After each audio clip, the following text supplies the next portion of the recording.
It goes down for real, don't stop. It goes down for real, don't stop. It goes down for real, don't stop. It goes down for real, don't stop. It goes down for real, don't stop. It goes down for real, don't stop. It goes down for real, don't stop. It goes down for real, don't stop. It goes down for real, don't stop. It goes down for real, don't stop. It goes down for real, goes down for real, goes Nigga, every day, ask a million questions like Chalk, where you stay? Tell them college ball, where the Chalk call. Eat 20 grand, spend a grand at the bar. Just about his own.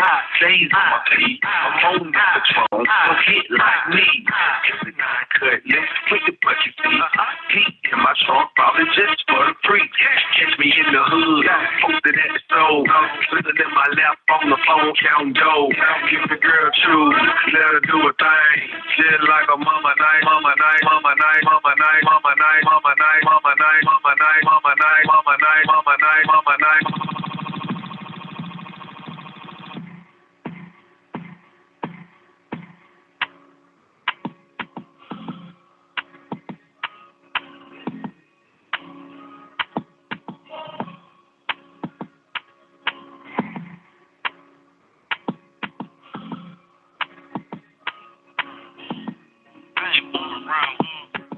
To university, I pulled up in Mercury.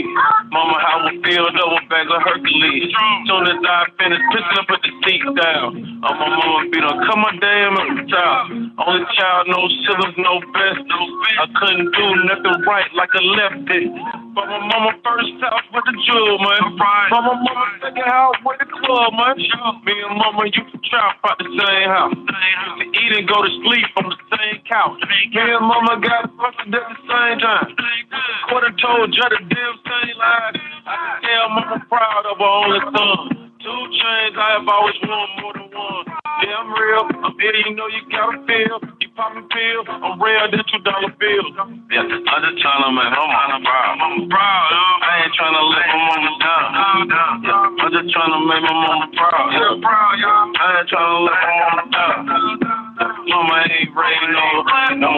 Yeah, my mama ain't raised no. Yeah, mama ain't raised no. Mama ain't raised no. My mama ain't raised no. Cause my mama ain't no. My mama ain't raised no. Drop a pin in 10 we got to talk about. On the floor. They cold water, so you gotta do them cold. And my mama can't get a phone. Cause my mama ain't know. I was running up a chair. Tell homies on the dead. Another post. I don't never do the best. Why you for the best? Yeah, do you for the check? No, I'm gang. Cause that's the only thing I rap gang. Mama, when I need a house, it's for the dollars. You want the reason for the chopper. Cause I know you wanna see me come on proper. Soon as I get right up, and I pick it up. Girl, pick it up. Pick it up. Chick, turn it over. Pick it up. Pick it up. Oh, oh, oh, oh, oh. Pick it up. Yeah, yeah, yeah, yeah, yeah. Pick it up. Girl, pick it up. Pick it up. Chick, turn it over. Pick it up. Pick it up. Oh, oh, oh, oh. Pick it up. Yeah, yeah, yeah, yeah. That's Trump money. All over the whip. All my women is born. And they taking me for ho, ho. Girl, I like to be in the sleep but never be in the bush. I be through on that gram and you be singing that. Hosted me in the top last week. Now I'm in the spot, blowing money like an athlete. Just living on them one. Then they let her ask me. What's the brick open? And drop it on her cheeks. Ho, ho. Well, oh, no, got these boys yelling, oh, no. Even those that I don't know, we about that insight. Gold bottles like crazy. Pretty new about the same life. Let's get it. Girl, get it. Pick it up. Chick, turn it over. Pick it up. Pick it up. Pick it up. Yeah, yeah, yeah. Pick it up. Girl, pick it up. Pick it up. Chick, turn it over. Pick it up. Pick it up. Pick it up. Whole clip lit now, I'm straight. Might as well throw it on a chick now, I'm straight. Can't hate a chick now, I'm straight. How you out here hating on these women, dog? I'm straight. I love shit, making moves. Our own shoes. Yeah, another one that make the money move. While you write a couple hits, something. Only working angels on a Monday, yeah. Hustling out of dollars on a Tuesday, yeah. Taking back to LA on a Wednesday, yeah. You sit on the show. God damn it. God damn it. God damn it. Yeah. Hands at the bar, hands on the bar, Eric, the flow gets popping on the dog. Hands at the bar, hands on the bar, Eric, the flow gets popping on the dog.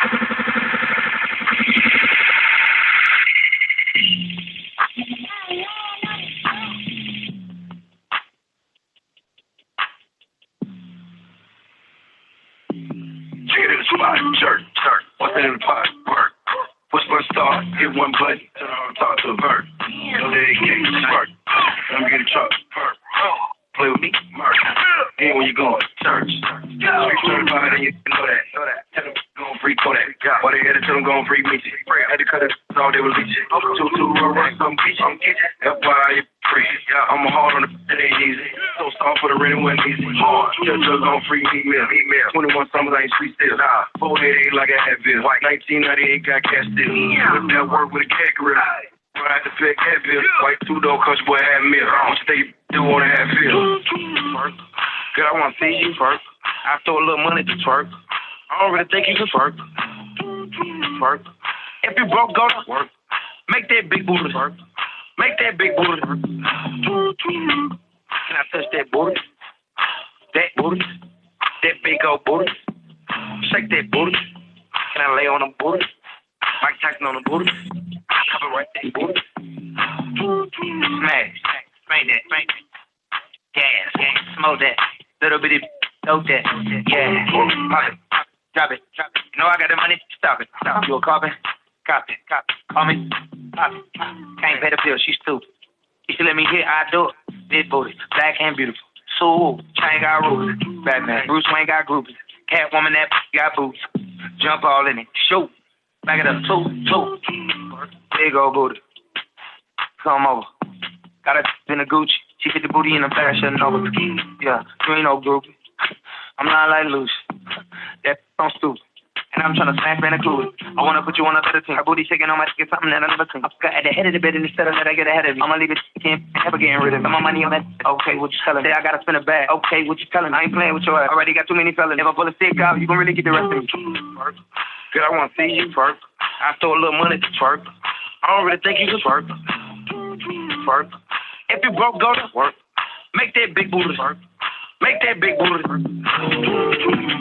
That booty. That booty. That big old booty. Shake that booty. Let me on the booty.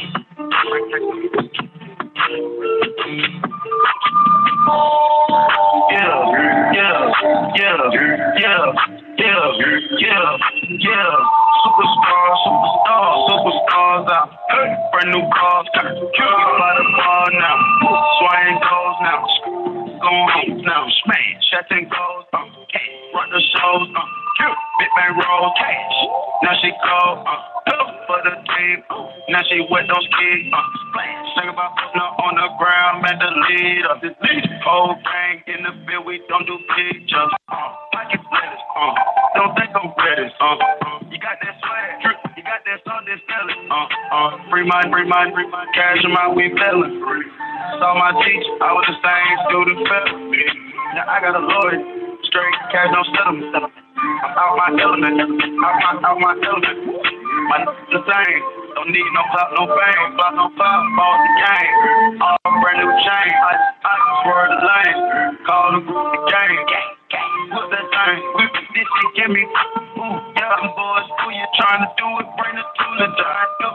Don't want no smoke, they pull up with they out. It's time three, this high go. Three-way. Park $1 million at the bank.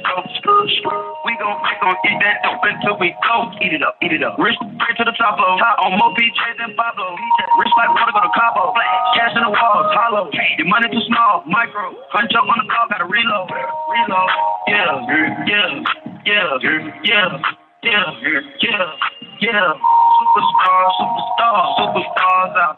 Brand new cars, we fly the bar now. Swing goes now, going home now. Smash, shots and goes, rock the shows, big bang roll, cash. Now she go for the team. Now she wet, don't skate. Think about putting her on the ground, man, the leader. Whole thing in the field, we don't do pictures. Think about putting her on the ground, man, the leader. Whole thing in the field, we don't do pictures. Ice the game, had to ice the game. So much ice, too much, had to ice the lane. Freeze the dust, freeze, had to freeze the lane. Freeze, camera phone, something Acapone, turn your lights off.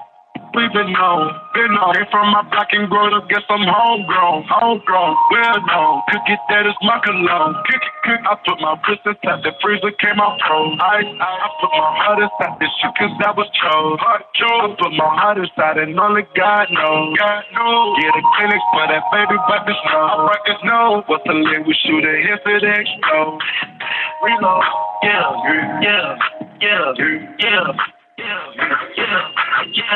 Superstars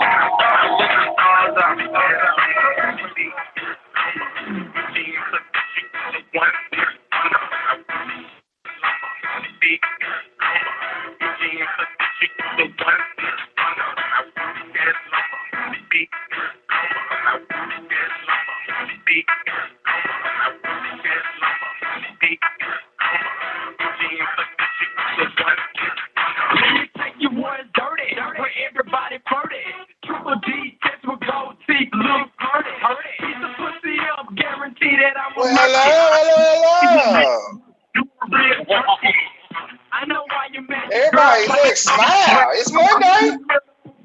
We good. We here. We made it.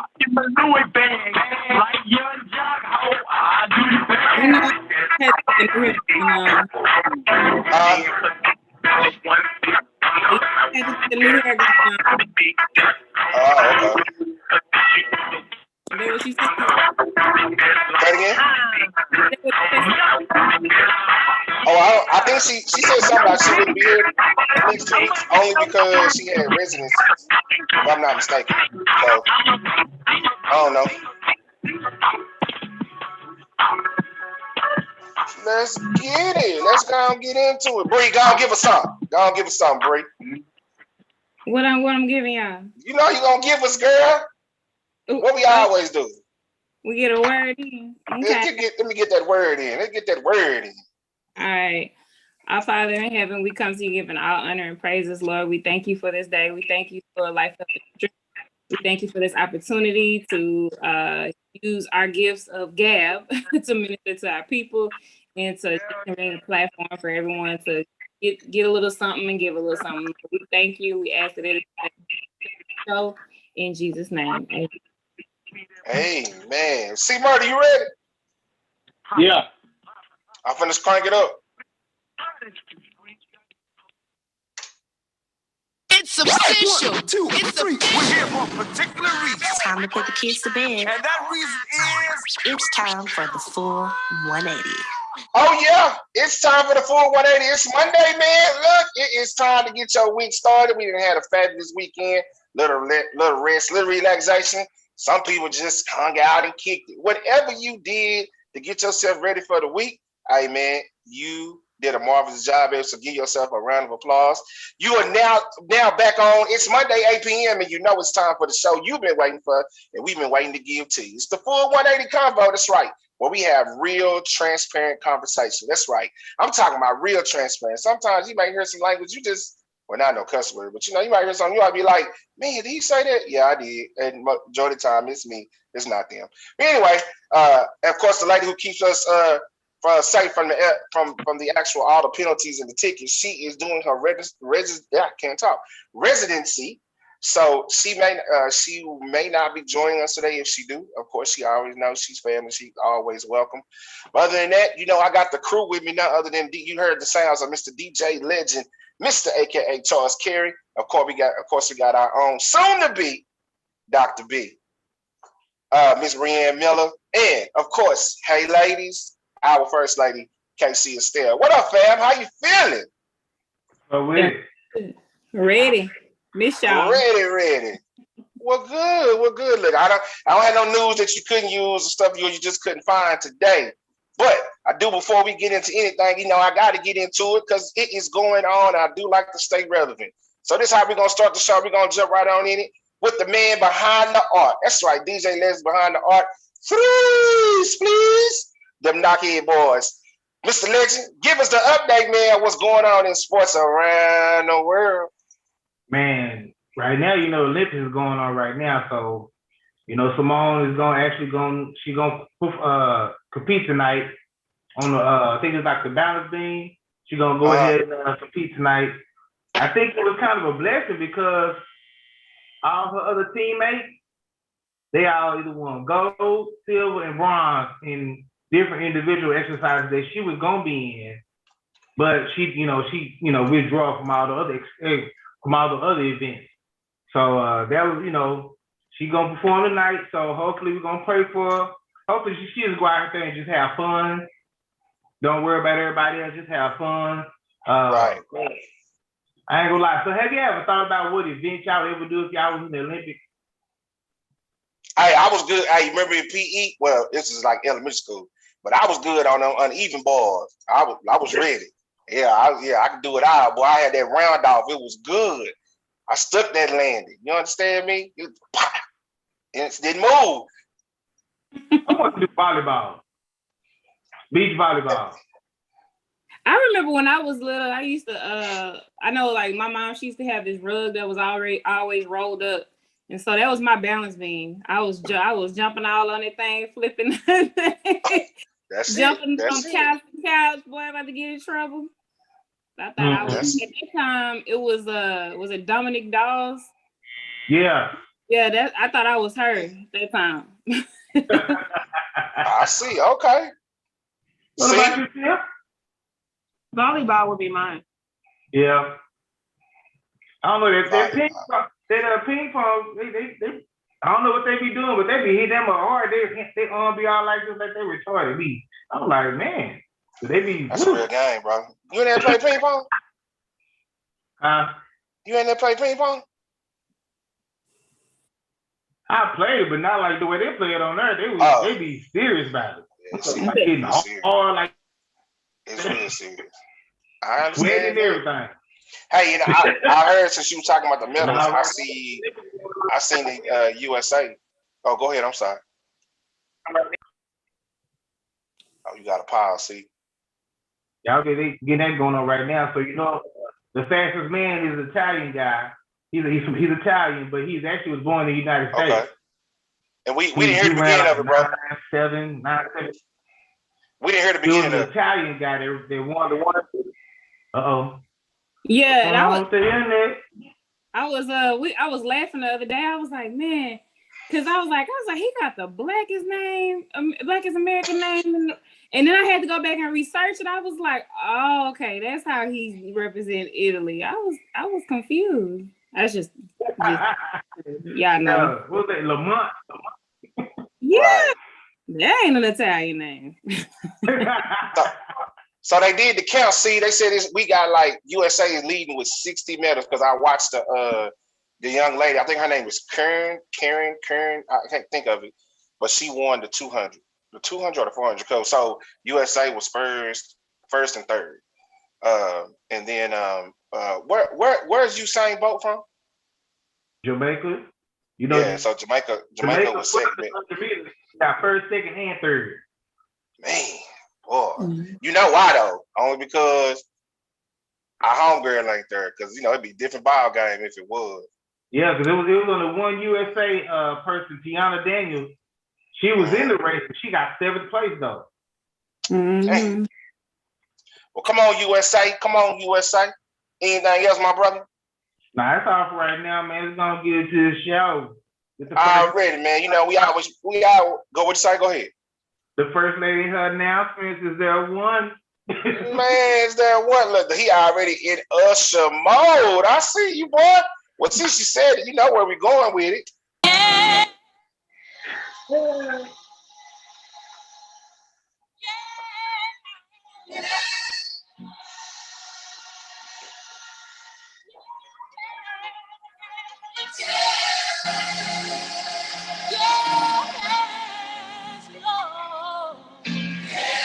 Yes, sir.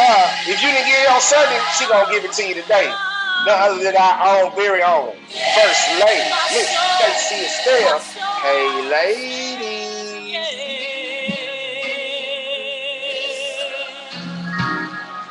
And she got her own way of bringing it to you, like this. Yeah, we finna set it off. I'm finna put you in the trash. I'm tired of you. Y'all annoying me right now, for real. You wanna talk? You wanna run your mouth? You want some gangsters from out? Be a sick. In the church. Be a sick. He's not in the church, just outside in the parking lot. Hey, everybody. I'm 4180 Lynn. I'm coming to you with the 4180 church announcement. We have our weekly and monthly package. The weekly is $150 for the sponsorship promo program, and the monthly package is $150. For you private investors, please send us an email at the 4180convo@gmail.com. So hit us up, send us some information. This Saturday, Women Walking with a Purpose presents the Back to School Bash. The 7th, between 10 a.m. and 2 p.m. at Patricia LeBlanc Park, there in Fort Worth, out of Granbury Cutoff. Not quite sure where that is, but we will find it. GPS will get you there. For our donations, please send to $WWWAP to 019 or call 817-217-7133. That is this Saturday, the Back to School Bash. So WAP is very, very, very excited about that. We also have the Neo Soul Vendor Experience on the 15th of August between 12 p.m. and 5 p.m. It is free to the public, and there is a $50 vendor fee. It will be held at the Music City Mall there in Louisville. To get in contact with Brother Antoine White, if you want to be a vendor, please call 314-630-4465. Get It Girl HBCU Scholarship Dance Off is going to be 9/11/21, September the 11th, held at the South Oak Cliff High School. It is that a $10 pre-sale ticket, Greg? Yes, ma'am. $10 pre-sale, $20 at the door, $150 for teen registration. Okay, and are they? I don't see the announcement anymore. Okay, well. Oh no, so that's the correction. Unfortunately, Mr. Fever wouldn't be able to be there, so that's why we had to end up taking him out the flyer. So he had some personal things come up. So man, hey, it's all good, Mr. Fever. We definitely appreciate you. And if he end up showing up, hey, we're gonna have a good time. And guess what? It's still gonna be going down September the 11th at the Get It Girl HBCU Scholarship Dance Off there at South Oak Cliff High School on Sunday. Oh no! I'm sorry. On the 7th, fabulously funny comedy show celebrating King Marcellus for his birthday and hosted by Corey Hill. Y'all who listen to if you have not heard him. There are also other comedians that will be on the deal. Trip J, Big T, is a Sean B, and the headliner is the celebrity, the comedian. Yes, ma'am. Young DJ Tricky will be on the 1s and 2s, 700 South Copper Hill Road in Duncan Beach. Saturday, yours truly, and hey, ladies, 11 o'clock via Zoom. We're having some good topics that we're talking about. So if you're not doing nothing on Saturdays at 11 a.m., catch us on Hey Ladies. I post the Zoom link on Friday nights or sometimes Saturday mornings, so catch us. It is a good conversation with women getting together, just being women, loving on one another. So I look forward to seeing y'all on Saturdays. Dad Damn Zachary presents karaoke night every Friday between 7 and 10. And then the after party with Frequency is between 10 and 2. Very on DJ Tricky on the ones and twos, y'all. If y'all want to catch him, show up, get you a daiquiri, get some of them lemon pepper wings, and enjoy him on karaoke night from 7 to 10 while he do his thing, y'all. There's some people that be in there on that karaoke night, child. Man, I went last week with a friend, not this past Friday, but the Friday before. It was so funny. Yeah, it was. I was like, Lord, y'all not getting me up here. And he was just like, I'm finna go up, I'm gonna get up here, I'm finna sing. And we were like, But they having a good time. I guess they don't be man. I mean, it is what it is. I mean, sometimes you catch one. I haven't done it yet, but I'm just saying he made it seem like he's about to get up there and get them genuine vocals on or something. It was more like he was J No Wine. I hate you so much, bro. I hate you so much right now, bro. Talking about J Lo wine. It was that's hilarious. Oh wow, that's Thank funny. everybody for tuning in to the Full 180 Church announcements. Thank you for being on. And if that is it, everyone, govern yourself accordingly. Thank you, our first lady. Hey man, I also got to plug our first lady. She about to be the first America's new top model. Man, she on the right contract. She always modest and humble. But I know, shout out to my cousin Angie. What's happening? She has her own clothing line. So we was out. I think we was out at Harlow. Angie met here. They chopped it up and they went and did like a little photo shoot. So hey man, I done seen some of the pictures. She on that thing, bro. She on that thing. I looked at one. I was like, let me find my cousin. How much is for that? How much is for that one? Like, man. So Bree, I'm gonna get you in touch with her too.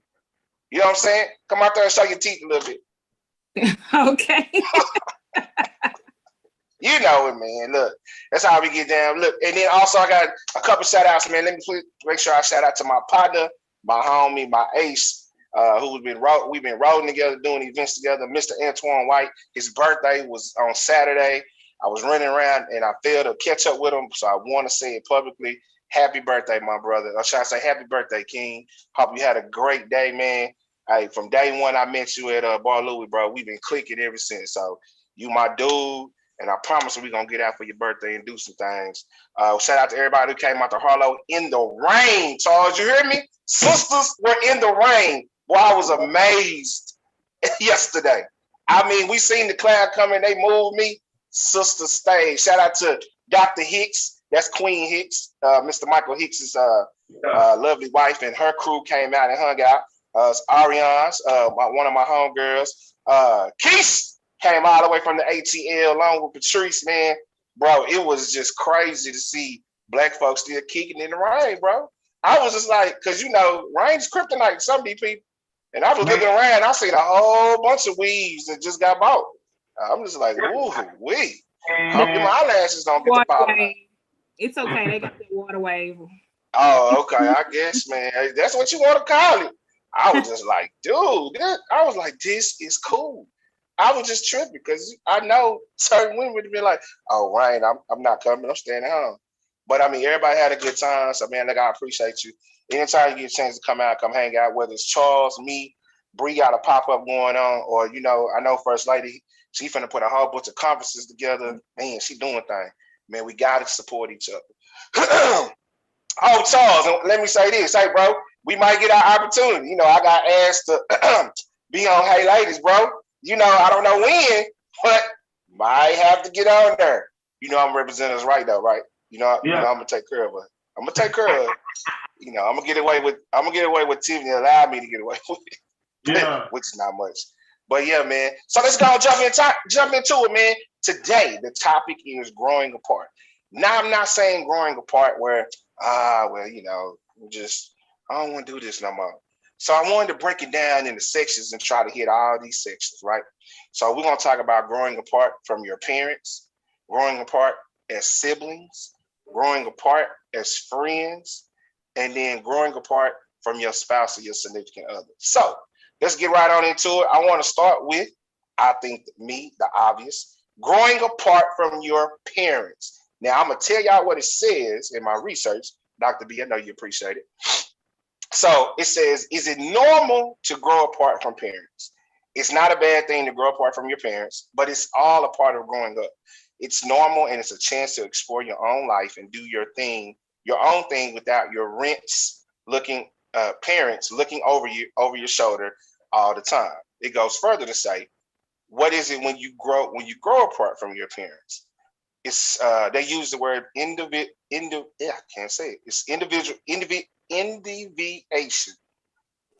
Individuation. I have to do the syllables. I'm still doing like we in school. So what it means is, and the word is individuation. If I mispronounce it, I do apologize. It says the natural health is the natural healthy process of the child becoming increasingly separated from the parent by developing his or her own personality, interests, and life apart from the parent. Usually starts around age 13, but can be as early as 11 or as late as 16. So I'm gonna ask y'all, when did you start? Mama, I don't want to deal with you no more. Daddy, go on over there. We good. When did it hit? When did it hit? And how did you start separating yourself from your parent? Man. Yes. I think I'm a late bloomer. I would say probably within the last 10, 15 years. Just because for me, my mom played a really significant role with me getting, I'm back on my feet after like a bad divorce, you know what I mean? And so for a long time, I used to say my mama was my baby daddy because it was like I didn't have any help as a single parent, like early on. And so I feel like I had to rely on my mom, especially. And so it made me feel obligated to check in with her and ask her, help me make decisions or, things like that. And it's just like in the last 10 or 15 years where I'm just like, okay, Ma, I got it now. You know what I mean? Right. So, I mean, that's a loaded type of question because we find our individuality early. As you say, like between 13 and 16. But I think there's still some areas where we still are connected with our parents if we have a good relationship with them. Right. See? So. Man, I'm trying to think of pretty much I had to kind of grow up fast, since my dad had passed. So I was like the man of the house, so I was still kind of close. I think probably when I did move out, the separation, began then. Mm-hmm. So, but you never really separate from your parents because you're still gonna always call your parents about something. Eventually. Okay. First lady? It was 20s for me, probably mid to late 20s, when I can say I started separating. Just, me and my mother are kind of like, and we knew that we couldn't live in the same house together because we were bump heads. So I about that time, mid to late 20s is when we knew we had to do that. So let me ask you this first, like why have you already in the midst of it? Do you think when we separate from our parent or we start this separation during this time, do you think there's any disowning? No, and I mean part two today is, was there any beef when you started? It wasn't, I don't think it's any disowning. It depends on what the relationship is between the parent and the child. There was more beef on my end that I held personally than I could say that was between us. So, excuse me, a little bit of beef, but not too much. Like I said, she didn't know who was none, but there were some things that I felt like I harbored and that I would say kind of rushed the process of me just kind of parting ways, being more individual and independent as a child. Always was very independent, should I say, but it caused me to be a little bit more independent. So see, when my nieces and nephews started being separated or getting their becoming individuals away from you, How did you deal with it? And I'm asking you because you got boys and girls. And then I'm gonna come back to Tiffany. Because, I have a good relationship with them, but I knew at a certain age, at a certain time, they weren't gonna always be worried about me. They want to start branching out, doing their own little things, stuff like that. I had to go pick them up every other weekend on whatever. Like, hey, Dad, we're going to a party. I'm going to a friend's house. You know, so you see them growing up. You don't want them to grow up, especially you daughters. You don't want them to grow up, but you see it. You see it, and I dealt with it, and I you know, I still have a relationship with them now because I check with them all during the week, see what's going on. You know, they all busy. They're doing their own thing, but lo and behold, they'll call me and say, "Hey, Dad, can I, you know?" So they don't never. Can I? It ain't how you doing this. Can I? Bree, who you got the most attachment with? The girls or the boys? All of them. And it's like I was sitting here thinking, like, man, I ain't never get rid of these kids. But no, I just, my oldest one just turned 18, and I'm starting to really try to push them out and to branch out. They just got their first job and starting college and things like that, and I'm really trying to push, but not push too hard. But some part of me feels like I should. I teach them how to think. I teach them all of my kids. I teach them how to, make decisions, be individuals. They are very different from each other and very different from me. But at the same time, I think because we have such a close-knit relationship, that part of me feels that I've hindered them from kind of branching out a little bit. More so probably with the oldest one. My son, he's with his dad now. So, we kind of have our differences anyway, just because he's a boy and he's in a different household. But I do feel that I personally need to find a way to separate. And it's hard for me. It's very hard for me because we have a really good relationship.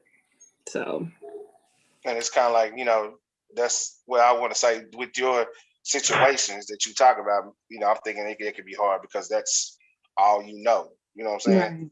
Right. That's been the main in your life. Tiff, what about you? When what's up, Shy? When Shy said, "Look, Mama, down over there, we good."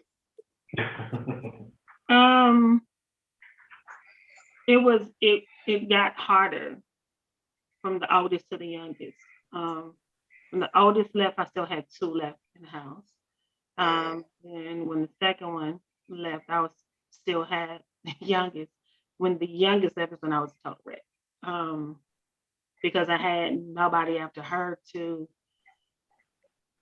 not that I would stop being concerned as a parent, but no more, Mama, what we eating? Can you pick me up? Can I use the car to go here? Mama, can you give me $20 for lunch? Like, lunch costs $20. Those kind of things. So I'll tell anybody, especially when that last one leaves out the house, as they're transitioning to a new life, you're transitioning as well, because you go from being every day, all day parent to now your children are older. They really don't need you as much as they used to. So it's hard. Like, I cried for days walking in the house and nobody here. Me asking Cheyenne, why are the dishes not done? Why are you leaving in the bathroom? So right. You ain't got nobody to fuss at no more. Right. It was definitely hard. Like, I slid down the steps, like barely. I'm like, oh my God.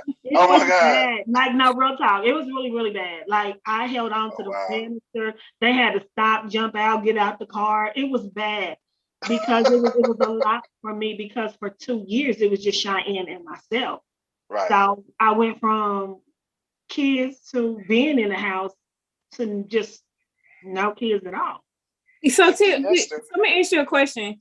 Before your oldest one left, did you ever feel like, "Ooh, I can't wait till these kids get grown so they can be gone"? Did you ever feel that way? I definitely had that. Like, I couldn't even wait when they were babies. I was like, God, Lord, where's the kindergarten at? Like, Jeezy, Weezy, what the hell? They ain't in school yet. Like, I'm over it. And then, so about time, it was time for the, school has come into play now. And then I'm like, okay, where's the senior year at? Because these kids enjoy me crazy. I'm over and I don't see none of it. Senior year came for all of them. I was like, wow. Wait. Oh, Lord. I don't know how I'm going to be.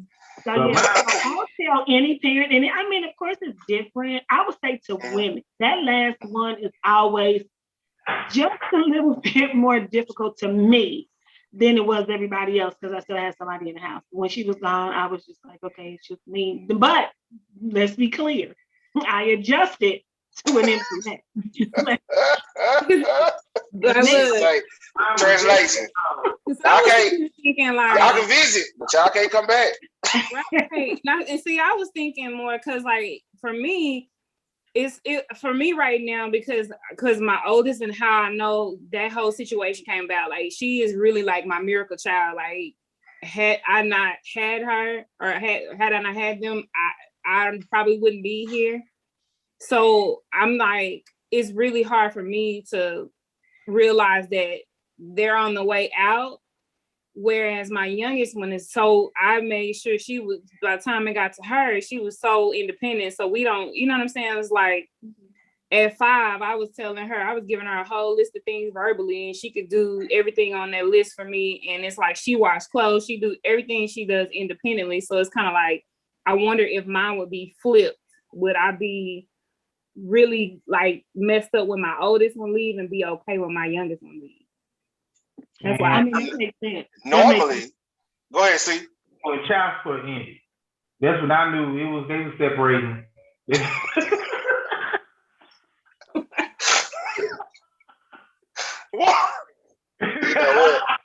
know what? I'm not going to even rebuttal to that conversation. I'm not going to play with you. We can laugh about it now, but we weren't laughing then. Yes. Mute your mic, please.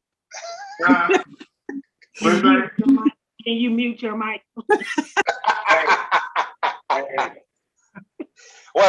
I ain't gonna let y'all talk to me now. See, so I'll be real quick with mine is. I want to say I'm a little different. Just like Charles, I can publicly say I am a mama's boy. I'm actually a mama's, grandmama's, and an auntie's boy. Because I always say I got 3 girlfriends in my life. When I tell you I take care of them 3 women, I take care of them 3 women.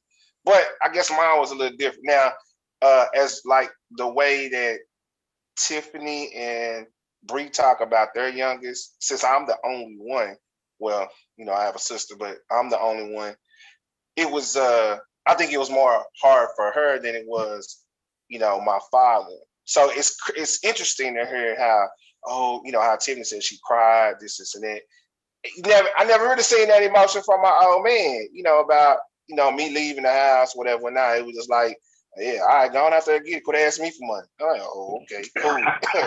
However you want to put it. But I will say this: it's like y'all that have siblings, and we good transition. We can go right into that.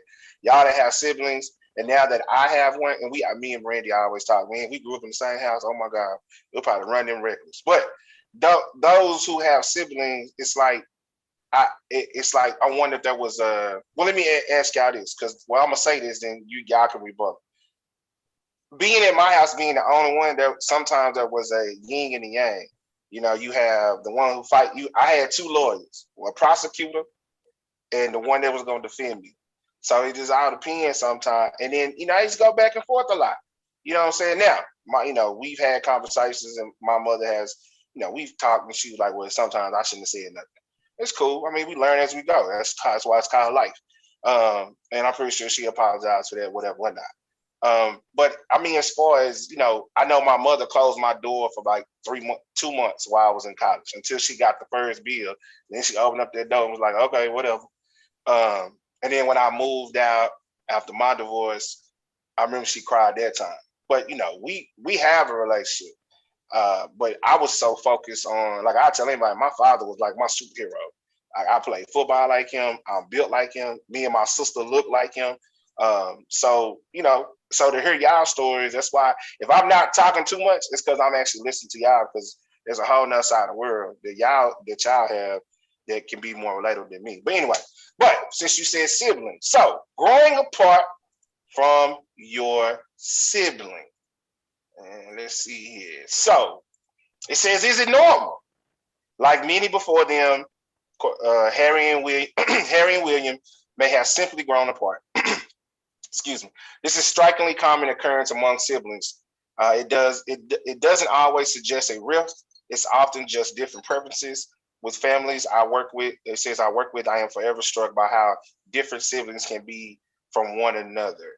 It also says, why do siblings drift apart? Siblings estrangement is an outgrowth of drifting apart and taking different paths. The more painful breakup is when it comes out of a conflict or many conflicts. This is quoted from Kennedy Moore said. Often cutting off the relationship arises when one sibling finds it toxic to have that person in their life. Like I said, quote Kennedy Moore. It was something documented on February 15, 2018. So with y'all, I can ask y'all this. Have y'all estranged from y'all siblings? Have y'all had some sibling beef? Like, has it went down? I'm talking about finger in your face, you said something else, get drug outside. I mean, and then y'all kiss and make up later, probably. I don't know. Of course. Especially for me, because I'm the only boy. And I'm the baby in the family. Now, why is it so big that you the only boy? Nah. Why is it so different because you the only boy? Man, them women things and all the other stuff going on. Then you got I'm being honest with y'all. I was protective. Of my sister, even though I was a baby. Anytime some dude came up, I'm hitting on him, beating him up, trying to come into the house. No, you don't want to be my sister. And I'm little, trying to beat them up and everything, but I just got tired of being around them all the time. I want to do my own thing. So I would just be myself. Because I would have to be with them or something like that. I think I was more, when I was younger, I hung out with my older sister more. I was in a club at 12, doing everything, going, them ODY days. Them yes, years. sir. Yeah. So then when we grew apart, me and my middle sister kind of actually got close. And we're closer now. But when I was little, I didn't want to be around them all the time. I didn't want to wear the same, like my mom always wants to be dressed alike. They had their dresses. I have my suits. I don't want to be like them. I don't want to wear the same color. I want to be my own person. Yeah, Easter Sunday, I have a white suit, a pink with a pink shirt. They got their dresses on. It was funny. They used to call me Boss Hog because I was kind of chubby and short too at the same time. So, so quick question before I move to Bree and Tia. Who you more attached to? Right now, I say I'm more attached to my middle sister. Okay. And you know what it is about the middle child syndrome, where they don't like the young child, the younger one, the baby, because they done took all the attention and all that stuff. I think that was kind of the little beef during that time. But when we got older, we got real close now. Till? I have had some situations with my siblings. Nothing too severe that we haven't, discussed and talked about it, of course. But me being a twin, a lot of people assume we can feel each other. We can, if I get hit, she can feel it. If she get hit, I can feel it. I don't think we've ever really had that, but we have had moments where we felt each other's emotions, for lack of better words. It was definitely difficult to be in a different city and state than my siblings in my family, period. So sometimes that still gets to me a bit because certain days, certain holidays, I'm used to doing big things with them. So I'm kind of like, I wonder what they're doing. So I kind of really don't do all the Facebook and social media because I want to see what they're doing. Like, I don't want to. I'll be feeling. But We definitely have had, our differences. I can't imagine you growing up and not having differences with your siblings. I mean, with anybody, period. It's such a natural part of life because you are individuals at the end of the day. We're different. Although we're twins, we're different. My brother and I are different. Like today is my brother's birthday. Shout out, hey Tim, happy birthday. What up, boy? He's the true comedian of the family. He'll have you in stitches, and all of us are funny. You can sit around and we all laugh. But as common as we are, is as different as we are too. And I don't think it's necessarily growing apart. It's just understanding that you're different. So you respect the places that your siblings are in, and you kind of have no choice but to flow with it. Bree. I am very close with all of my siblings except for my step siblings. I don't talk to them very often, but I'm most, I guess if I had to pick who I'm closest with would be my brother, of course. Was we grew up in the house together. We got the same mother and father. Although my dad did not raise me, I was raised mostly by my stepdad. I still do feel like me and my brother was actually raised by my dad because he went to live on him, but I still feel like we are the most connected. I remember a time when we were younger, we were so close that people thought we were twins. Because I mean, if he was outside and playing in the yard with no shirt on, I was outside playing in the yard with no shirt on. I mean, I thought I was a boy. For the longest time, kids, we was 3 and 4. I'm 3 years old. I mean, I know, that was just a visual. I mean, go ahead. I thought I was a boy for a long time because that's how close we were. You know what I'm saying? So I wanted to do everything my brother was doing. Everything. If he playing in mud, I'm playing in mud. If we, you know what I'm saying? We rolling around outside with the dog, and I'm running outside rolling around with the dog. Like so we're very close in a sense. You know what I mean? My sister and I, my sister and I are pretty close. It's just some things. We have a huge age difference. We are 11 years apart. And so, by the time I got old enough to do anything, she was already gone out of the house. You know what I mean? And so, but we have a good relationship. I mean, we had sibling arguments or whatever. Me and my brother probably haven't had a little argument since high school. And I wanted to talk on the phone with a little dude, and he was already on the phone with his little girl, and he would take too long on the phone. And I was 5 minutes. You still on the phone at 5 minutes, and he just be talking. But other than that, we never really had any beef. Me and my sister, we've only had beef when it came to my kids. But other than that, it wasn't nothing that keeps us, apart. We're very close. So they're gonna ask that real tough question. Did any one of y'all ever feel like somebody got more love than the other? I got more love than everybody. I don't care. Brad, spoiled Brad. Yes, all day. Yeah, I'm sure we all thought that. Yep. We've all thought that. My brother, me, and my sister. There's always the one kid that really doesn't need, or the parent feels like they really don't need as much as the other kid. Like me, I was just independent. I'm good. And I was out having a good time, Lord, and I was doing me. I'm pretty sure we've all thought that. Not saying that it was true, but I'm sure we thought that. I feel like I wanted to not be the focus all the time. Like I just feel like my siblings and my mom and my dad, like everybody, what's going on with Bree and what Bree doing, and let's help Bree. Like I just, for me, I'm kind of trying to get out of that baby sister, everybody want to take care of me type of mode. See? Yeah, I think so. I felt like that a couple of times, just as far as especially with sports.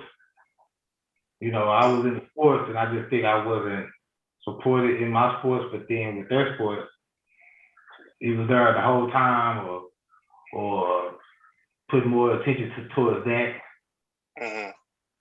So I think that's where for me, that's where I kind of missed out on that father figure to lean on to be the supporter of like the things I like. You know what I'm saying? Right. I got you.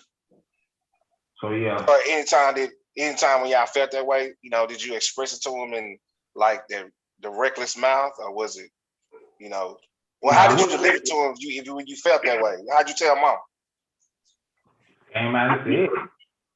I didn't tell her. I spoke about it with my sister, but I didn't tell my mother.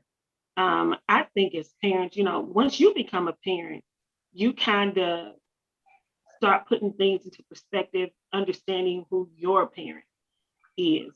And that's kind of what I did, although there were some things I had spoke with her about. There were some things that I didn't speak to my mom about. And of course, now I definitely can't because she's passed on. But I think as parents, especially when you have multiple children, you know who your children are. You know who will and who won't. You still can't put anything past them, but you still know your kids. You know who's the one that needs a little bit more attention than the other. You know the one that's a little bit stronger than the other. And as kids, you don't recognize that. You just think this one's getting the most attention or this one is this, but you know who you can just kind of let throw the worm out the nest and they're gonna fly and catch it. And you know the one that you gotta kind of dangle a little bit, and you know the one that's just not leaving the house. You know that.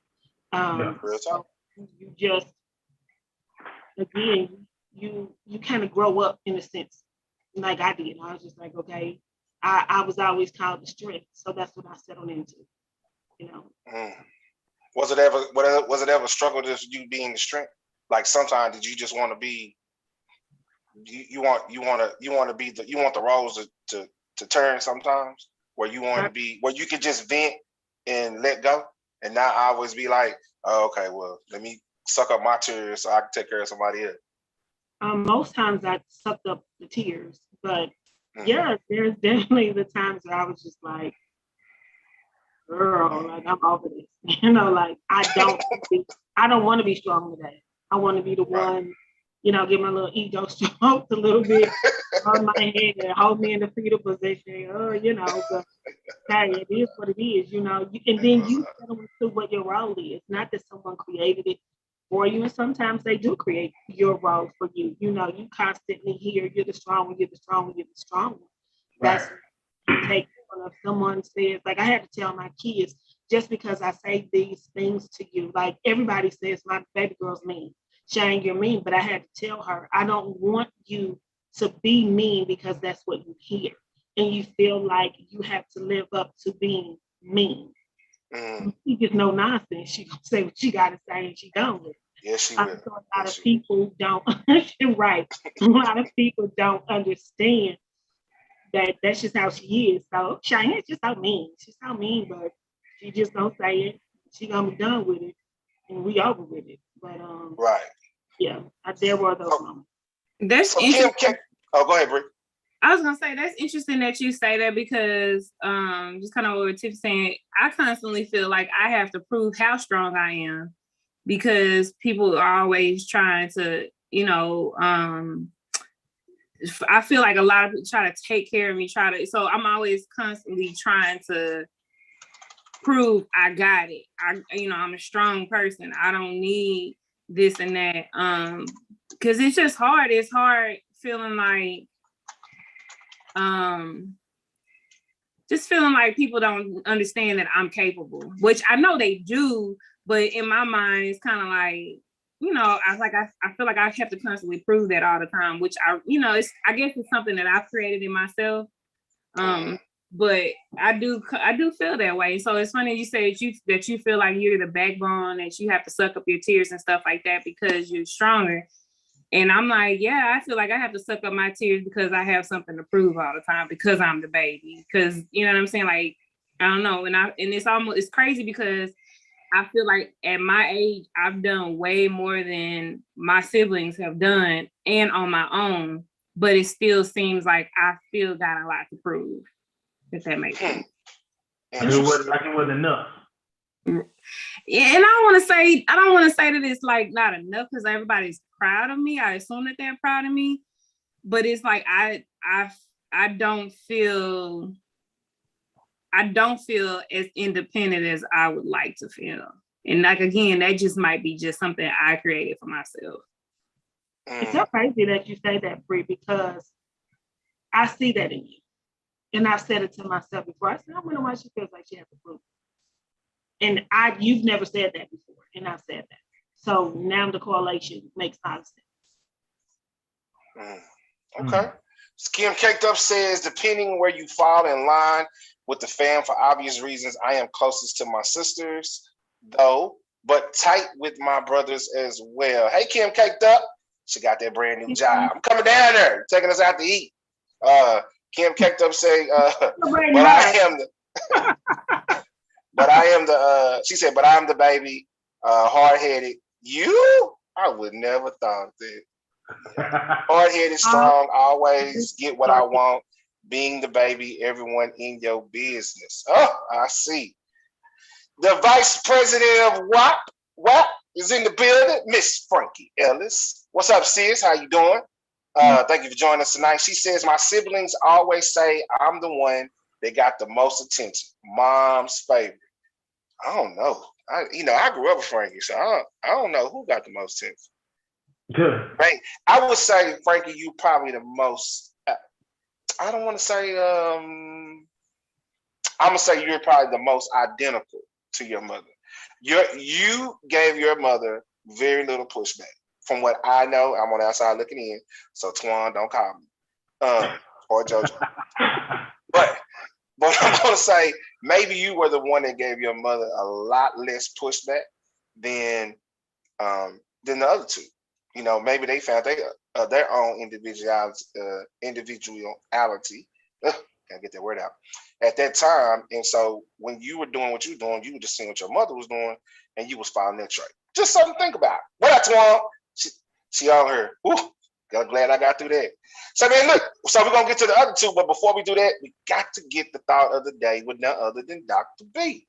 So go and give it to us, sis. All right. So we've been talking about, relationships and family and all that stuff. In my mind, I feel like family doesn't always have to be blood. Family can be friends. They can be even coworkers that you may even be close with. Anything like that. So my thought is, and it's not my thought, it's a quote that I found by Amy Fowler. It says, find a group of people who challenge and inspire you. Spend a lot of time with them and it will change your life. So it's just that transfer of energy. If you're in a group with a lot of negativity, eventually you'll get that negativity and you'll start putting that off. If you get in a group of people who are positive, who are always constantly, striving for something great, making greater, then that will start to project within yourself, and you will also project that out to other people. And with that said, I will, like to say hello to my family. We've been talking this whole hour, but y'all are my family. Even though, y'all aren't my blood, I do feel connected with y'all for life. So keep myself by my 180 crew. Already. Speaking of family, she's on. Our very own Miss Lisa L. Boogie. Man, look, put your hands together. She got her restaurant put together. It's actually in Fort Worth. We proud of you, sis. Man, she doing big things. I told her this year's your year, but you got to step out and go get it. So I'm glad she did. She made that move. So what's up, Lisa L. Boogie? Yeah, right. We're going to move on to the next one, man. Growing apart from your friends. It says, what are the most common things why friends grow apart? One or both of you have outgrown the friendship. We're going to get into that. One or both of you are too busy to maintain regular contact. We'll get into that. And one or both of you has started an intense romantic relationships. Okay, so let's start with the first one. Then we'll get to the more juicy one in a minute. Outgrown the friendship. So let me ask y'all this. Hey, y'all feel like y'all done outgrown some friendships? I gotta have friends that outgrown friendship, not just playing. You so lame. Oh my God. I best friend, and I think I've talked about it before, and it still bothers me. I'm still hurt by it. But when the whole election crap was going on, the whole Trump thing, they didn't like what I said about, something, and we just didn't talk anymore after that. And I'm like, was it really that, or was it something else that made that be like the straw that broke the camel's back? So yeah, it's just, I feel like you can't just grow apart, and it just takes one little thing to just, it's gone. So but let me ask you this, and then everybody else can piggyback off on it. If it took one little thing for the friendship to be gone, was that really your friend, or was that really just your associate? Well, see, here's the deal, because we didn't get to that part. Every time this person got into a relationship, it was an issue. It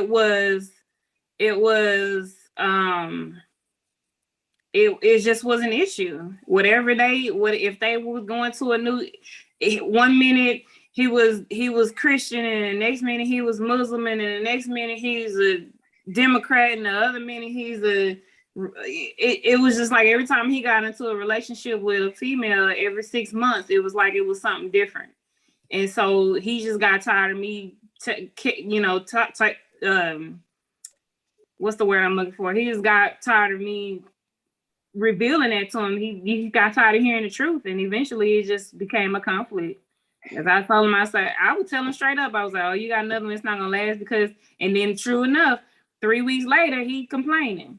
So it's just like, I just think it's just. Now, on the other side of that, Bree, now, and Charles and Tiff, I'm gonna let y'all answer the question. But on the other side of that, Bree, the other person could think like, if she getting salty, do she want you? No. Ooh, no. So it's kind of like, well, when you say that, because and I'm gonna use me. I think at one time I got salty with Charles, but that's because I didn't know. I knew what marriage looked like, but I always say the stuff that your mom and dad talk about in their room. I wasn't really exposed to that. Watching my grandparents, and then watching my mother, and it was a totally different dynamic. So I wasn't exposed to that. So that was I think sometimes that's like the failure of my divorce.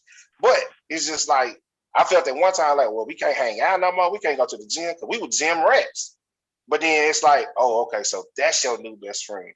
It kind of just clicked after a while. And, at one moment, I can say, and Charles could probably agree, I was a little bit salty. But, I don't want him. But I'm just saying, from a female point of view, I'm assuming, and Tiffany can probably say more than I can maybe about the situation, that, okay, well, do your homegirl want you? Is that your homegirl? Or is that y'all doing what you're doing? He may have wanted me, but I didn't want him. Okay. Tiff? I had friends, one in particular that I fell out with. I don't like one-sided situations, and it was one-sided. So I decided to back away from it. And then we became friends. And then she accused me of something that was the unthinkable, because I don't even think her dude like her. I think he like boys. And it's fine. Go ahead. I'm sorry. So after that, I was just like, I'm done at this point. Like, I just don't have time for the one-sidedness, the accusations, any of that. That's why my circle is small. I just don't label everybody as this bro and fam. I just don't, because those words are important to me. And I think I've shared that with everybody. You don't get to say a whole bunch of stuff and then call me fam. That's too much for me. And especially when I know what I know. So I had to go on and tell her goodbye. And then we eventually got to the point of being able to have the conversation, and her apologizing.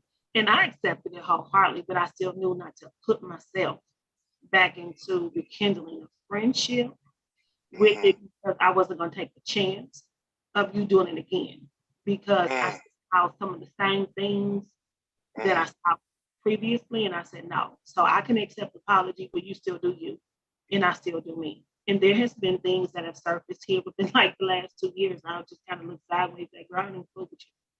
And I'm still hearing stuff. But again, it would be different if I was hearing it and we were cool. I just decided to keep my distance for the sake of me and for the sake of her.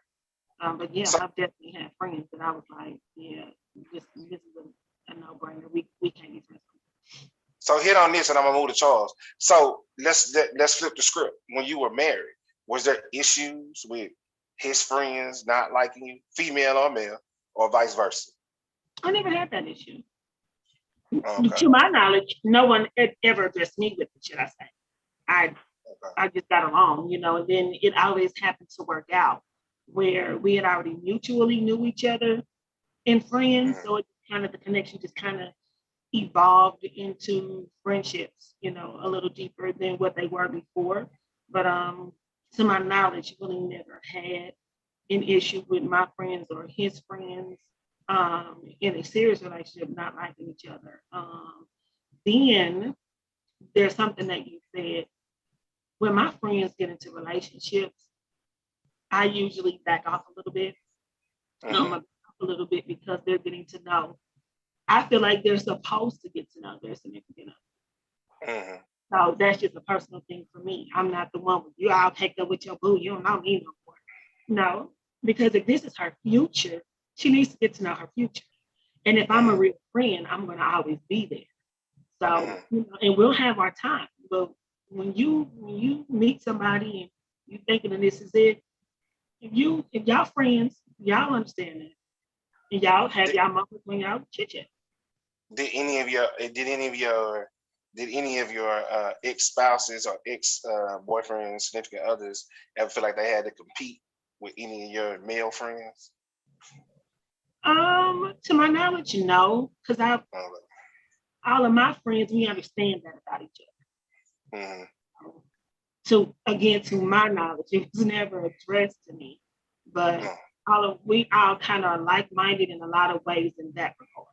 Like, okay, Tiffany got a new dude, or Smith, best friend, you know, she married, or, you know, but all my friends are married and been married for a long time. So, you know, anybody new coming into my life, let's be going like my WAP sisters. If they were ever to give, you know, new men and husbands and all like that, that's my moment to give them that moment to be with their significant other. And then when they call me, hey girl, we gonna talk like we just talked 30 minutes ago. Which leads into that whole maintain regular contact. I would say you don't necessarily have. I don't think you got to talk every day. Not to your real friend, the ones who, to me, I call the ones that I got to talk to every day. I'm gonna keep you close because you're more like an associate or enemy. So I gotta watch to see what you're doing. See, Myrtle, man, bro, did you deal with any issue while you was in your relationship with some jealousy with friends? Because see, I know me and you, we have a lot of female friends, and then sometimes that becomes a problem. So was that ever a problem, and then, you know, how'd you deal with it? How'd you discuss it, or was it just like a big blow up all the time?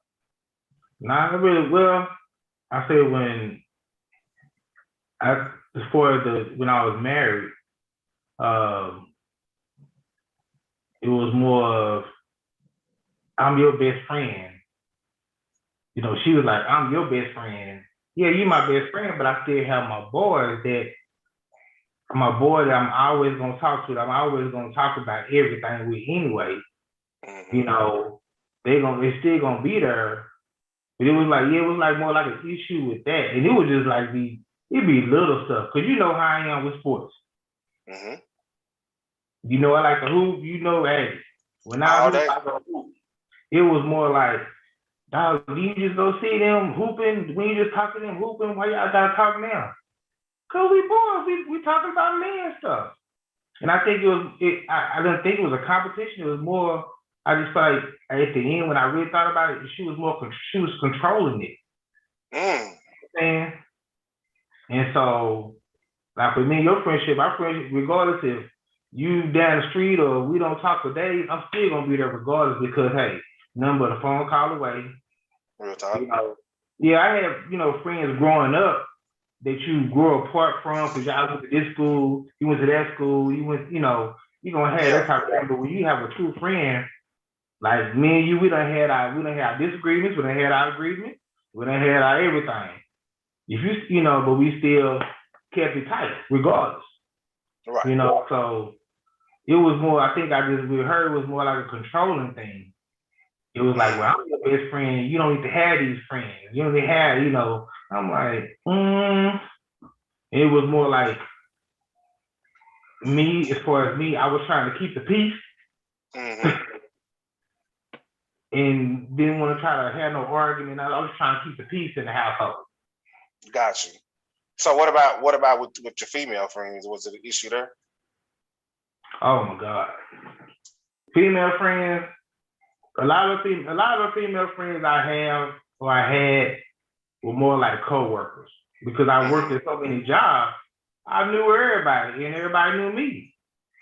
But everybody knew they knew I was married. Even the friends I had in high school, everybody knew I was married. You know what I'm saying? But I didn't reach out to them and stuff like that because it wouldn't be no. I don't want to have no issues and nothing like that. Even if I tell them, prime example, I think one time we was out somewhere, seeing a class. I forgot the classmate name who I seen. Introduce my every time I introduce my wife to her and everything. First thing come out, did y'all go together? Did y'all do? I'm like, no. Where did that come from? She had a dude. We were just cool. That was my classmate. Like my best friend. Actually, she was kind of like a best friend classmate. You know, like real cool. Right. I didn't think about her. You know, but yeah, it was like stuff like that. And I'm like, you know what? I ain't even finna keep peace. But do you think ignoring that, not having the conversation, or having us sitting down and getting to a agreement? Because see, I can use an example where I was told, I don't like you DJing and I'll say this, I have a lot of exes that are my friends. Like me and Keisha are thick as thieves. You know what I'm saying? That's the homie. We was homie before we dated, and we was homie afterwards, right? So like even with her firstborn, like we that close, you know what I'm saying? So with that being said, you know, I remember one time I was in Walmart and Keisha was having a baby. She was married, you know what I'm saying? Lisa know her. Well, that's how we all know each other. But anyway, she was married and she was telling me about Keisha having a baby, having a girl, whoop. And then she was burnt off, went to the car. I was like, what is wrong with you? It's like they know who you are. I don't really have to introduce her, but so, you know, I walked up, introduced you, and that was it. And we were just having a conversation. And it was real quick. But the thing that got me was when she told me, well, you know, I don't like you DJing for your exes or you know, these girls you say they're your friends, or, you know, I got a lot of places too. And that's exactly what they are. So, but, you know, when she said that, you know, my first thought was to be like, what? But I was like, you right, no problem. And then when she said it, my rebuttal was, so I heard you. I'm going to make that change for you. However, you got a home girl or a couple of homeboys that I know. So you're going to 86 them, turn right back in the house and turn right back around and walk in the house. See, my thing is don't come out here talking to me about what you want, but then you can't do it. Now, if you got a problem with it, let's sit down and talk about it. I can bring them to you. When I tell you ain't got nothing to worry about, Keisha was married, like married, like whole married. She was invested married. You know what I'm saying? So we were just casually talking. I caught Lisa in the Walmart. I wasn't even kicking with them like that. But it just turned into a whole hoopla. So it was just like, oh, okay. It was just like, so now you're trying, like you say, trying to control the narrative. Then when I try to bring you around, you don't want to come around. So it's like, all right, well, cool. Then I leave you at home, and that's a problem. It's like, hey, bro, I can't win for losing. With the DJing, I'm like, well, hey, I'm gonna go DJ here. Well, where you know her from? She a coworker. You can go if you want. You can go if you want to go and see what's up.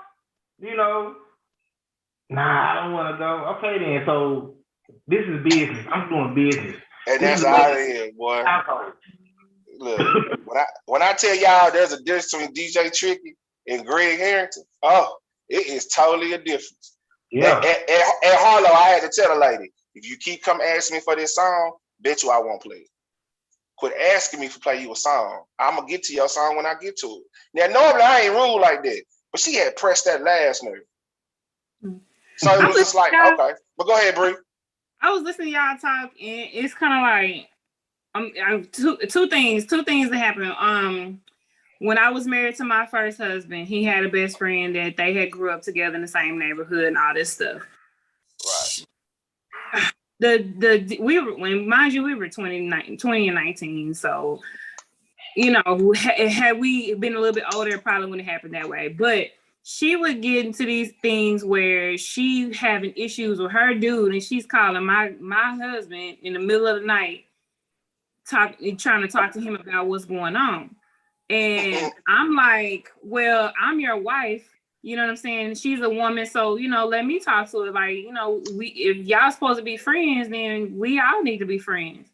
Right. And his thing was, no, that's my friend. She don't want to talk to you and all this other stuff. And we had a lot of issues going back and forth because I'm like, well, if we can't have a conversation, you can't be friends with her because I come first. I'm not about to let her call you at 2:00 in the morning when she having issues.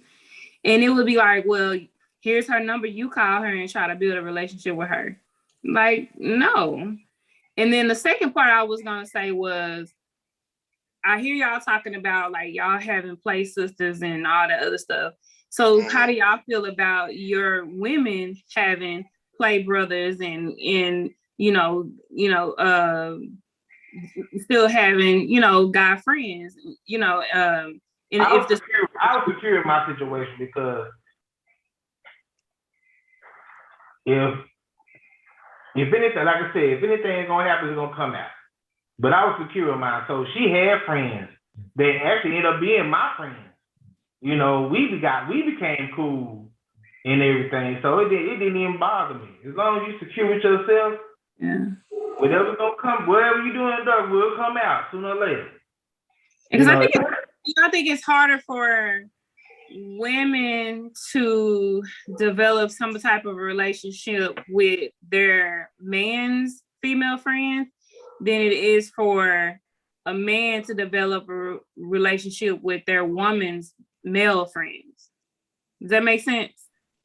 Yeah, but I don't necessarily. I don't necessarily agree with that. I don't have a problem with you. So if you got a homie and that's your homie, cool. Like Charles said, and like Kim Caked Up said, definitely people mature at different levels. Real eye recognize real eyes, of course. So my whole thing is cool. If y'all cool, y'all cool. I'm gonna leave it at that. Now the old grid, I'll be like, well, y'all this, y'all that. Why y'all all so hugged up? Whatever, whatnot. At this point in the game, if the brother can take you, you wasn't mine. So we good. Cool. He can have all the problems. Cause I done dealt with him so long now. You can learn how to deal with it. Cause see what you looking at is all you looking at is the front yard. I done mowed the front yard, the backyard. I done fixed pipes. I done made beds. I done fixed cars. Bro, you ain't did what I did yet. So you don't know what I'm dealing with. All you see is when she walk out this house with her makeup on and dressed to the nine. But you ain't seen 2-3 days ago when she wasn't looking like, the star that you see now. When your front yard manicured, but nobody don't go back in the yard, you don't see that old car in the backyard, brakes in the backyard, tires in the backyard. I mean, it's like, bro, you're not looking at all that. So I'm not tripping. So what you think you getting, you might not really believe that you get. But yeah, I'm cool with it. If it's your homie, it's your homie. And now I'm leaving it at that. Sometimes I don't even want to know them. I need to know less as possible. Because it's just like, I don't want to know. I think sometimes I know too much.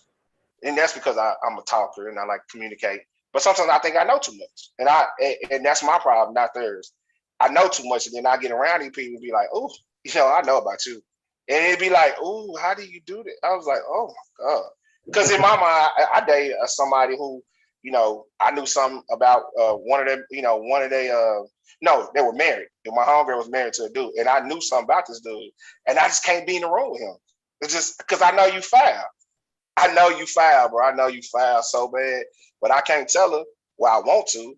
But as we say, oh, we got to do that too. It ain't none of my business. I'm going to leave that alone. See, if you happy, you happy. And like Charles say, sooner or later, well, it'll come out. And if not, then roll with it. But I'm not, at this age, man, I got too much other stuff going on. I can't worry about, who you doing what. Now, did I used to? Yeah. I was that dude probably sat outside your house 1:30, 2:00 in the morning. I wasn't going to start no drama. I just wanted to catch you. I want you to know that I know. That's it. That's all I want you to do. Angelo. Yeah. Shut up, boy. See what I'm saying? See, this is what I'm talking about. No too much. No too much. Man. Okay. So let's move on to the finale. All right. So we did siblings. We did friends. Now we're talking about what is it when you knew that you was growing apart from your husband, from your girlfriend, from your boyfriend. You know, if you got your girl got a girlfriend, whatever, however you do it.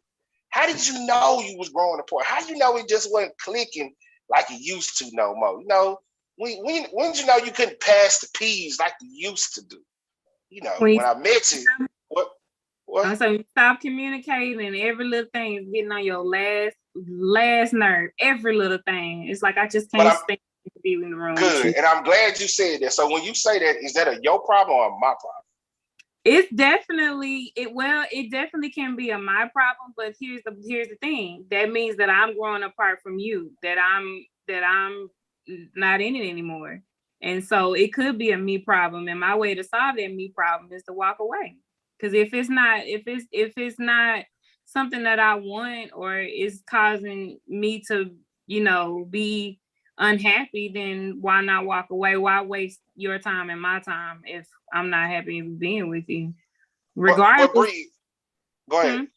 I was gonna say, regardless if you're actually doing anything that's a problem, you could be the perfect person. It just may not be for me. You know what I mean? Okay. So, and I'm gonna read these, and I'm gonna get back to what you just said. So it says signs your relationship is falling apart. There's a total lack of affection. Terms of endearment are rarely used. You cannot share what's on your heart, and your partner isn't being vulnerable with you. That's a big one for me. Poor communication or none at all. You don't or want to spend time together. The used to, quotations, used to count is increasing. So basically, if we in the conversation, I'm saying, "Oh, you used to do this." So let me ask you. So with Bree talking about, well, if I'm not happy or if you're not making, it's that cliche. It's not my job to make you happy. However, what I will say is, if you're in a relationship and you ain't happy, I don't agree with you just getting up and walking away. That to me, that is the most cowardice thing that anybody can do. Now, unless this man's putting hands on you and belittling you to no end, then yes, go ahead, do what you got to do to keep your sanity or not going to jail. But if you ain't took time to have a conversation with me, then you getting up walking away, that tells you didn't want to be in the first place. That's what I said. If you stop communicating, you stop talking, you stop wanting to be around this person, every little thing is nitpicking, and it's just a very negative energy all the way around, then what you gonna do? So I mean, what any of y'all relationships falling apart? And in part two of that, what can you say now in your full 180? That relationship that you're gonna say that fell apart or was falling apart, is there something you could have did to fix? Absolutely. Yeah. Go ahead, Tim. There's definitely something I could have done to fix it. I would speak on me. If I communicate and you keep doing the same thing, and then if I say it again, I don't like that, and you still keep doing it, you chip away at me. So eventually I'm disconnected and can be around you. And you say, I still love you, possibly be in love, but you're still taking the emotions and the feelings away. So anybody knows that gets involved with me. If I don't shed a tear and you've done something that caused me to cry and I don't cry, I feel sorry for you. Because I mean, I am almost all the way done, pretty much. Because there's never a time when I'm connected that you can do something to hurt my feelings and I don't cry. When I don't cry, so I have done things in relationships. I always say it takes two to make it and two to break it. It's never one person's fault when that relationship breaks up, ever. And I don't care what nobody says. It's always two. Even if his thing was 10 and yours was 5, you still had 5 things that caused that relationship. to break up. It will never be a time where it's just one. And I want to sit down and talk to the person that can say, oh, I didn't do anything, because I'm gonna still call you a liar. You're a liar. And I dare you challenge me. Because you married by yourself. You didn't get in a relationship by yourself. So how you get out of it? And that's before you got that right there when you just going according to marriage. If you really want your marriage, you're gonna fight for it.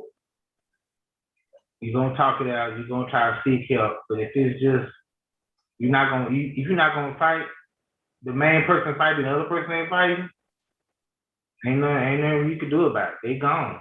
They already done, their mindset is gone, and you're not talking no more. Like we were saying, you get irritated with each other. All those little things just build up.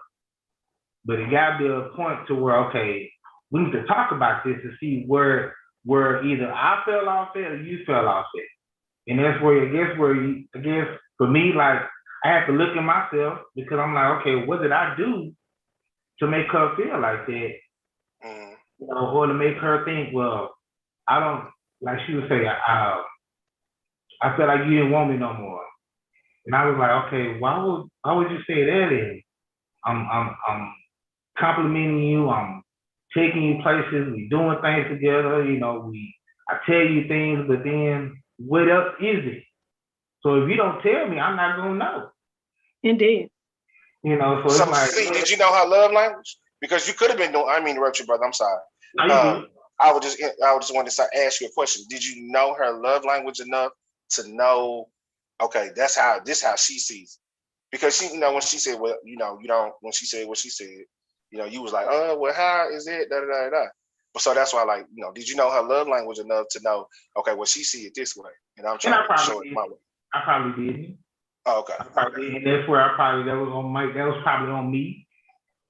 You know, but again, I was willing to fight for it.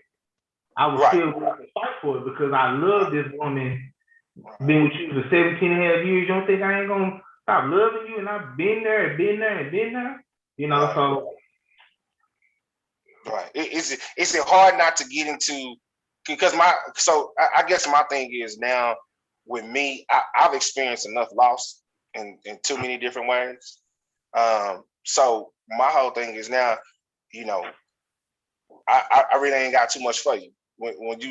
As me and my mother say, when you show me who you are, I'm gonna believe it until I see different. But I really ain't got too much for you, because my whole thing is I feel like I've wasted a lot of time on worthless, excuse my French, worthless ass people. And my thing is I deemed you worth to me, but you never deemed me worth to you. Because if I was worth to you, you wouldn't do the things that you did. If what you said was the truth, then what you say and your actions should line up. But what you say and what you do don't line up. Trust me, this one at this age, I ain't got nothing for you. Nothing. So people won't say, well, I will see you by yourself, or you this or you that. Bro, I don't deal with too many people, because I know my fuse is real short. Because in my mind, I give too much to certain people. Now, I'm not putting that on you. That's my problem, not a your problem. Because I'm going to do, as my grandfather would say, you do the right thing because it's the right thing for you to do. And when I tell you, it burns me up some days, because I really want to give people what they really want. What they really, really want. I really want to give it to them. But at the end of the day, it's kind of like, man, I serve somebody else, so I got to take care of me. But it's just aggravating at this time. So it's like, I don't want to deal with, you know, all that uncertainty and stuff like that. My sister says it best. You want to know about Scorpio? Tell us what we doing. Be consistent in what we doing, and we straight. But when you start, like, when I start observing you veering away, or like, oh, well, you used to do, I ain't gonna bring it up right then and there, but then you'll do it again, and you do it again. I'm watching you. I'm just not saying nothing. And then when I get to the point I want to talk about it, I'm gonna have all these receipts to run to you. And if I really ain't hearing what I want to hear, or if you say the truth, cool. But if your actions ain't really met none to that, I'm pretty much in the block. Like, all right, do you? That's it. I mean, you know, I can't call it. So Bree, when did you? Go ahead, Tiff. I was going to say, I think people also need to realize we know when it's a toxic relationship, and we know when it's a relationship that can be worked on. And I think we often stay in toxic relationships and leave what can be worked on. That happens all the time. And it's that thing that's within that individual. I agree with you, Greg, when you say that's not necessarily a them thing.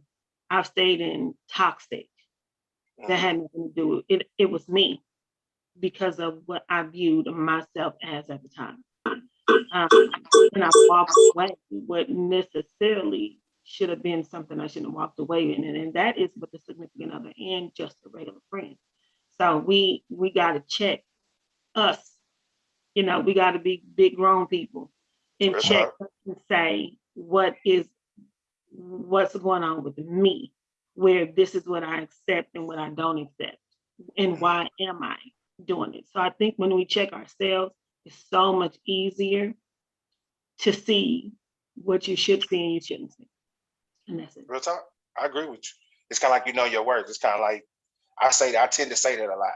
I know my worth. I know what I bring to the table. I try to be as open as I can, but I ain't gonna force you to do nothing. I'm definitely not gonna check. I tend to say that I would pursue a woman, but I'm only gonna chase my wife.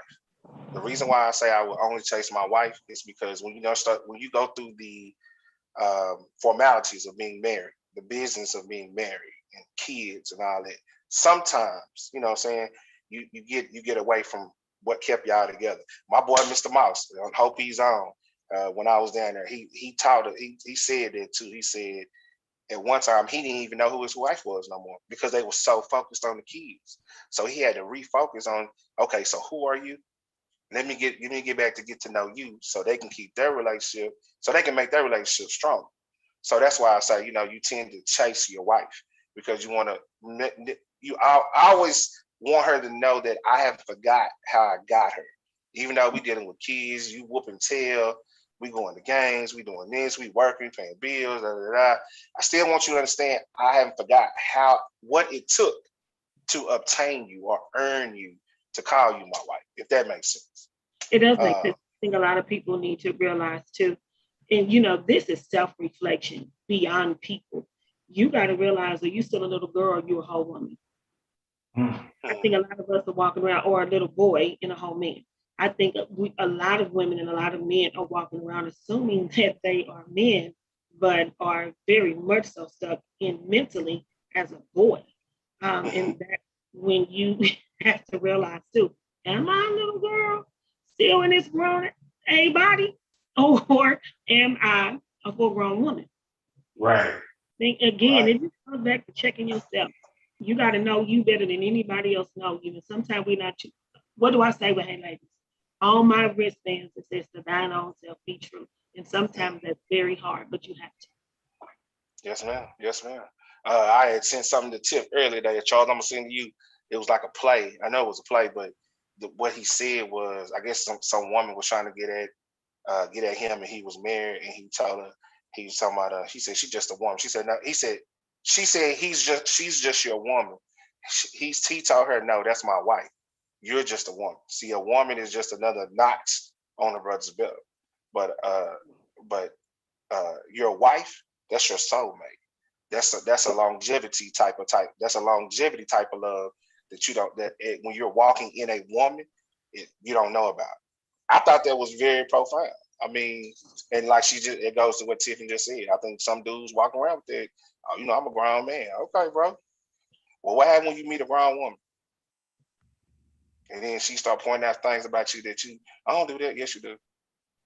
It's just like, and see, my whole thing is when you, like I said before, when you got a real one watching your back, it's easy to be a leader. And that's a two-way street. Because sometimes you got to know how to sit down and let your woman run the show. It ain't that you're not the man in the house. You ain't got to be the loudest one in the room. Somebody know you a man, bro. As long as she know, I don't care about the rest of y'all. Right. You know what I'm saying? Man, this has been very enlightening, man. I know we went over, but I wanted to get through all of those, man, for sure. So we can discuss them, talk about them, see what y'all thoughts were. So let's get real quick. Let's go and get this last word. See, I forgot Russell Simmons. We go you last. Bree. Oh, y'all know I missed y'all. This is truly therapeutic. I know I've been kind of missing the action a little bit. Mental health is very important.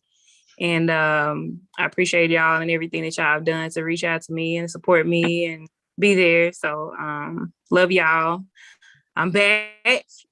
Okay. Everything is better. God has been amazing. So y'all make sure that y'all take time to yourself whenever it's necessary, but then also understand you got people that got your back. So quit thinking you got to walk around this world by yourself, young lady. You're right. First lady. Keep growing and glowing. I love it. Somebody make her a shirt, send it to her. The audacity. We'll tell y'all about that too. That's gonna be a show. Russell Simmons, aka DJ Legend. Man, this show was sponsored by the self-cutting system right here on this wall right here. But great show. Thanks for everybody for listening. Man, it was actually a pretty deep conversation about all this stuff, about growing apart with everything. It makes you think about a lot of stuff. But it was very enlightening for me, very therapeutic for me. Just to think about the past things that went on in my life. But yeah, man, hey, love y'all. Full 180, we in here live every Monday and Wednesday. Love y'all. Good night. Peace. Thank you, Russell Simmons. I love my brother. Y'all understand. We've been doing this for years. But yes, man, I hope this was enlightening you. I thought it'd been something good because I think sometimes we grow apart, but then we never learn how to fix it. And then, I think I was in a relationship where I grew apart. And as Tiffany said, it was toxic, but I was still there trying to make it work. As Charles said, I was willing to work on it. I feel like when you're in a relationship, a relationship is having the will to work on it. You got to have the will to work on it. You just can't work on it. You got to have the will to work on it because it might not go your way. And sometimes, as my spiritual advisor says to me all the time, sometimes you got to do what's best for the team, but it might not benefit you. Death to self. Words I don't necessarily live by, but it's something to think about. Look, man, let me go give you the motivational quote. Hey, today, sometimes the greatest test is how you quietly handle those who so boldly mishandled you. You know what I'm saying? Look, man. Look. When I seen this today, I was like, man. But you know what? I read this too, and I have to check myself because I think I handled somebody real wrong. So you know what I'm saying? And if you have the time, go back and apologize. Even if they don't answer the phone, go back and apologize. I did this with somebody I just truly care about, Mr. Jermaine Hurst. I treat him like a big brother, him and Jason. But I did some even Mike. It was some stuff I did to some people that are real close to me, man. When I was in that situation, and it could have been very detrimental. And what I mean by that is once we talk, either we was gonna talk or we was gonna throw these hands. One of the two was gonna happen. But we had the conversation and we back to normal. I love my brother. He knows it. I think highly of him. One day we'll have something y'all can be all these people we talk about. But yes, I had to check my own self when I read this quote today because I think there's some people I mishandled. And if I did, let me publicly say to you right now, I definitely apologize. If you want to have the conversation, the number ain't changed. Anytime you can holler at me. Look at here, man. We're gonna get out of here. We hope you enjoyed the show. Make sure you like all our pages, man. Share it with your friends. It's always recorded on YouTube. We always here Monday and Wednesday. Now, I got to talk to the crew, but we might cut back off Monday only because I know some of y'all are Monday night football fans. So I'm not going to be able to compete with that. And I don't even want to. But other than that, I live by two mantras. One, faith and fear cannot dwell in the same place. And while you on this side, man, till you get to the other side, do what you can every day to fix what you can. But I always remember to love, live, laugh. I got something I want to leave you with today, man. When I tell you it was all on me on Sunday, all on me on Sunday. So I want you to listen to the words of this song as we go out. Once again, we thank you for always joining the full 180. God bless. Good night. Spirit is made right. But sometimes the heart rim, the soul rim, the mind rim is a little slow getting the message because life has left a hole in it due to molestation, low self-esteem, abuse. But I came to tell you that God has come to heal the hole in your soul. My sister Leandria is going to help me with this story. Take your time, sister. Sing it for somebody.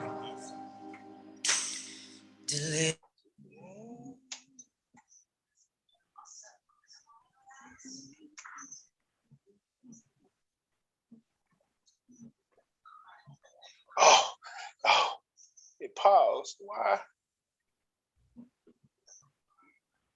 Oh, man.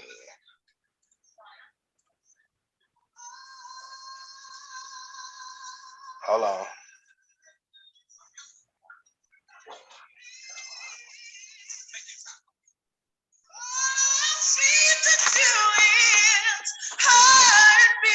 Anybody out there got that message?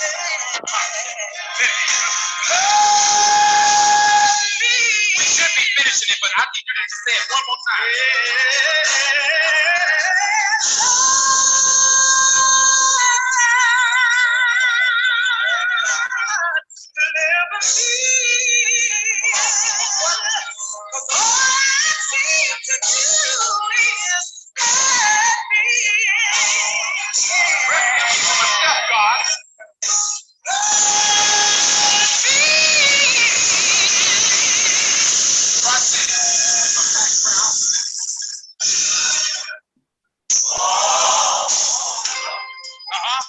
Say it again, hold on.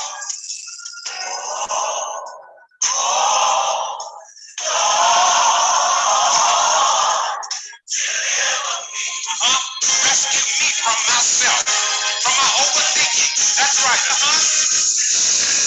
So let's take it up, choir. Let's take it up. We're singing this for somebody. Get down on your knees and just say, if my people who are called by my name, just get back down on your knees. Anybody got a witness out there? Anybody need deliverance from yourself, from your overthinking? All right, this is it. I'm gonna let you take it out here.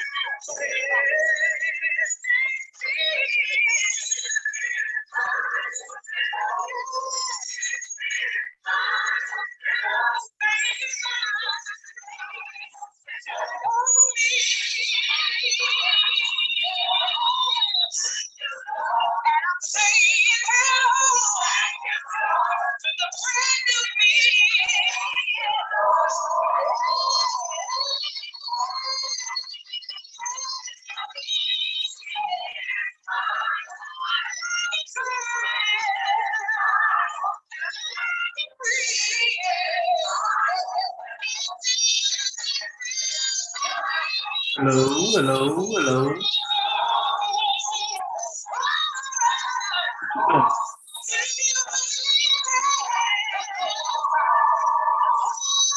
What's wrong?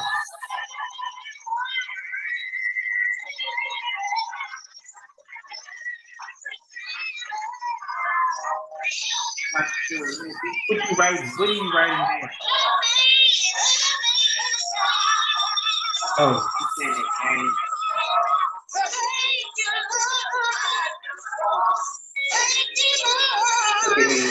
tell me that.